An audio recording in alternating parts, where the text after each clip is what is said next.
everyone, welcome to my channel. My name is Rafaela and today's journal entry is titled as The Safety Net.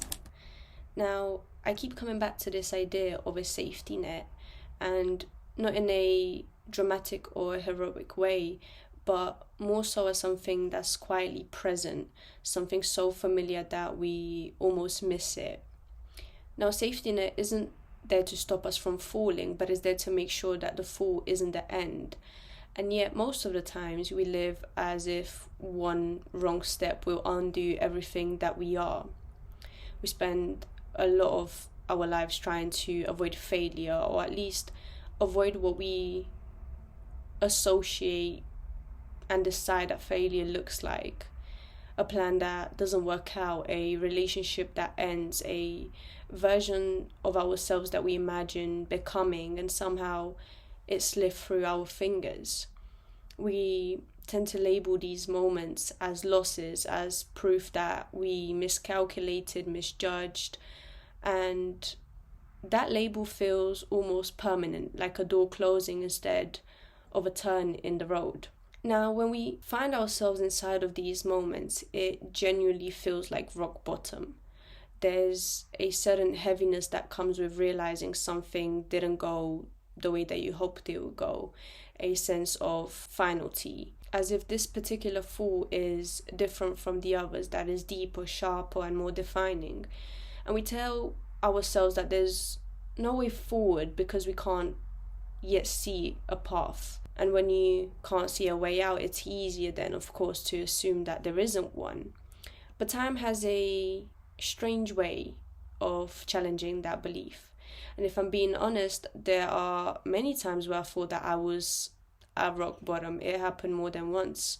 And I've been convinced that I had reached the lowest point possible, that there was nowhere else to go but stay stuck. And yet those moments didn't end me. They didn't even stop me.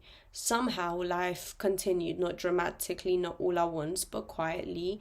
And one day led to another, one decision led to the next. And before I realized it, I was no longer where I thought I'd be, trapped forever.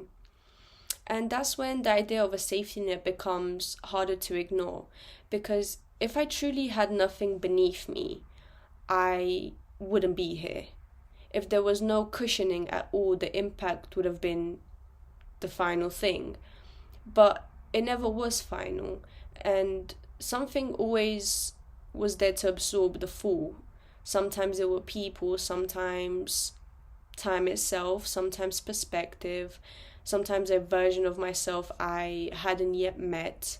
The safety net didn't erase the pain, but it kept the pain from being fatal. Now, what I find interesting about this is that we rarely recognize the safety net while we are falling, right? We're only noticing it in hindsight. We only look back and realize that what felt like then was actually a transition. What felt like failure was actually information, and what felt like collapse was a restructuring that we didn't yet understand. And the net was there the whole time, invisible, quiet, doing its work without asking for acknowledgement. And maybe there's a lesson that we overlook in that fear exaggerates consequences. Fear tells us that one fall defines the whole story, but life has never worked that way. We're not erased by our worst moments. We are actually shaped by them, often in ways that only make sense much later on. There's always something deeply human about continuing without certainty. None of us truly know if things will ever work out. We just move anyways. We take the next step not because we're confident, but because standing still becomes heavier than the risk of falling apart. And each time we survive that risk, the safety net becomes a little bit stronger. Not because life gets easier, but because we learn that we are capable of enduring difficulty without being destroyed by it. The safety net then isn't a guarantee that things won't hurt. It's just a reminder that hurt is not the same as hopelessness. it's the quiet assurance that even when we can't see a way forward, forward still exists. That even when we believe we have reached our lowest point, there is still ground beneath us. Not hard and unforgiving, but flexible enough to let us rise again. So maybe the wisdom here isn't about avoiding the fall. Maybe it's about trusting that the fall isn't final.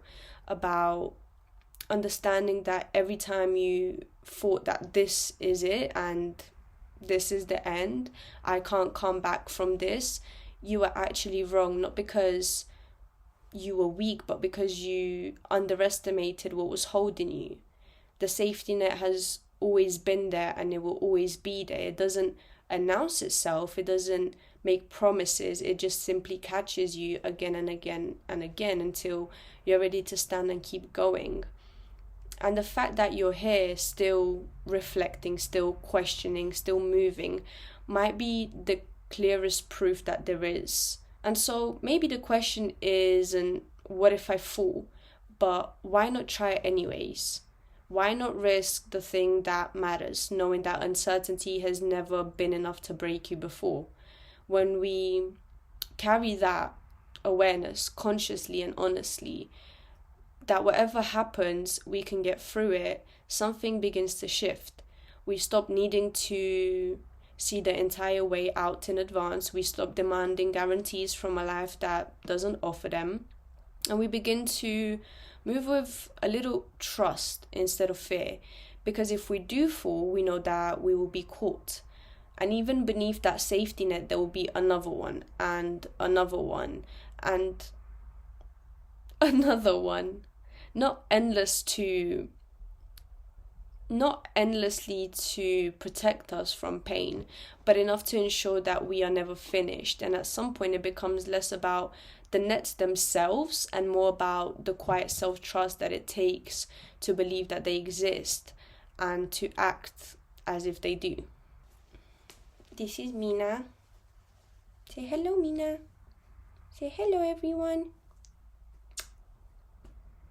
She just joined. Oh, careful. Careful. She just joined at the end. Yes, thank you for watching. That was a very short journal entry of mine.